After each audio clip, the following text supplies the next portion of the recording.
В Ленске жители домов по улице Мелиораторов в буквальном смысле замерзают в своих квартирах. Проблема тянется еще с прошлого года, когда был сделан ремонт тепловодосетей домов. В чем проблема, узнала Светлана Болеева. Микрорайон Мелиораторов – это несколько малоквартирных и двухэтажных домов.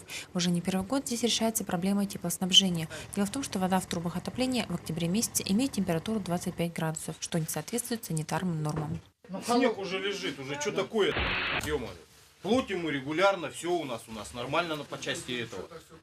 Я нынче буду подавать в суд. Я прошлый год так писал, бегал по всем. А вы на меня смотрите, Вы моя управляющая компания. Нет, я понимаю вас прекрасно.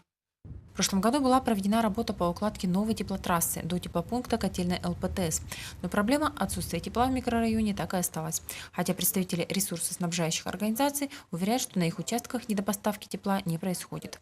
Чтобы выяснить причину, было принято решение установить приборы учета. В комплекс приборов учета входит это расходомеры, термопреобразователи, вычислители. От вычислителя уже мы видим уже в реальном времени и за какой период, какая температура была и какие потери были. Также была установлена система диспетчеризации, которая позволяет передавать всю информацию на сервер, находящийся в городской администрации. Так специалисты отдела ЖКХ могут, не выезжая, увидеть потребление ресурсов и температуру воды, поступающей на тот или иной участок.